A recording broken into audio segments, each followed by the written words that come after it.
समाजवादी पार्टीના પ્રમુખ અખિલેશ યાદવે ભાજપ સરકારના અધૂરા વચનો પર ઉઠાવ્યા સવાલ। અખિલેશ યાદવે ઉત્તર પ્રદેશ સરકારના તાજેતરના બજેટ પર ટીકા કરતા જણાવ્યું કે ભાજપે તેમના ઘોષણાપત્રમાં ખેડૂતોને સિંચાઈ માટે મફત વીજળી, સરદાર વલ્લભભાઈ પટેલ કૃષિ ઇન્ફ્રાસ્ટ્રક્ચર મિશન માટે 25,000 કરોડ અને ભામાશાહ યોજના હેઠળ ટામેટા, બટાટા અને અન્ય શાકભાજી માટે ન્યૂનતમ સમર્થન મૂલ્ય માટે 1,000 કરોડની જાહેરાત કરી હતી। તેમણે આક્ષેપ કર્યો કે નવું બજેટ પસાર થયા હોવા છતાં આ વચનો હજુ સુધી પૂર્ણ કરવામાં આવ્યા નથી। અખિલેશ યાદવે વધુમાં જણાવ્યું કે ભાજપ સરકારના આ વચનો માત્ર કાગળ પર જ રહી ગયા છે અને જમીન પર કોઈ અમલ નથી થયો। તેમણે કહ્યું કે રાજ્યના ખેડૂતોને આ વચનોના અમલથી ઘણો લાભ મળી શક્યો હોત, પરંતુ સરકારની નિષ્ઠા અને ઈચ્છાશક્તિના અભાવે આ યોજનાઓ હજુ સુધી શરૂ થઈ નથી। તેમણે સરકારને આ વચનોને તાત્કાલિક પૂર્ણ કરવા અને ખેડૂતોના હિતમાં પગલાં લેવા માટે આહવાન કર્યું। અખિલેશ યાદવે જણાવ્યું કે જો સરકાર આ વચનોને પૂર્ણ કરશે તો રાજ્યના કૃષિ ક્ષેત્રમાં સુધારો થશે અને ખેડૂતોની આર્થિક સ્થિતિમાં સુધારો થશે। સમાજવાદી પાર્ટીના પ્રમુખે સરકારને યાદ અપાવી કે ચૂંટણી પહેલા કરાયેલ વચનોને પૂર્ણ કરવાથી જ जनता सरकार पर विश्वास रखसे અને રાજ્યના सर्वांगी विकास में सहभागी बनसे। क्योंकि 9वां बजट था इनका,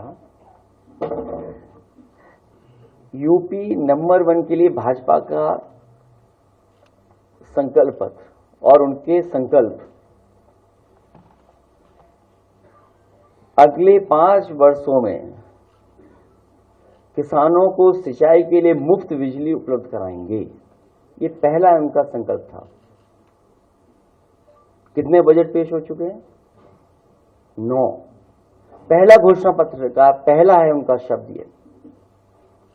दूसरा वो कहते हैं कि हम 25,000 करोड़ की लागत के साथ Sardar Vallabhbhai Patel agro infrastructure mission बनाकर के प्रदेश भर के किसानों की मदद करने का काम करेंगे।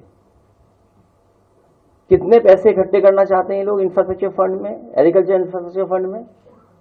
25,000 करोड़ रुपया, और 9 बजट इनके चले गए हैं।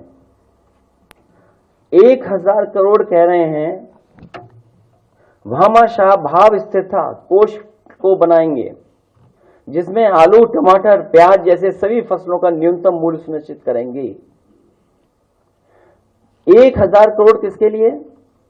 भामाशाह योजना ला करके जो हमारी सब्जियां या अन्य फसलें, मान लीजिए बुंदेलखंड में हमारे मूंगफली हो रही है, या बुंदेलखंड में हमारे तिल की पैदावार है, सरसों की पैदावार है, या उत्तर प्रदेश के अन्य क्षेत्रों में टमाटर है, कैप्सिकम है, अन्य फसलें हैं, उसके लिए मदद करने के लिए किसान के लिए 1,000 करोड़ रुपए का इंतजाम करेंगे।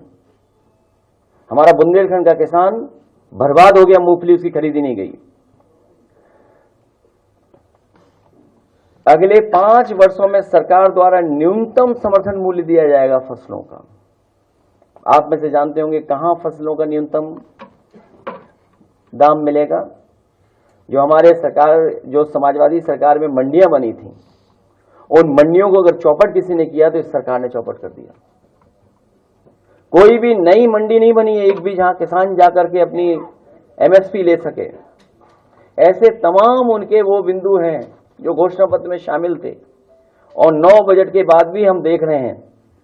वहीं इन्होंने कहा कि हम गन्ना किसानों का अगर 14 दिन में भुगतान नहीं होगा तो हम उसमें इंटरेस्ट देकर के उनका भुगतान कराने का काम करेंगे।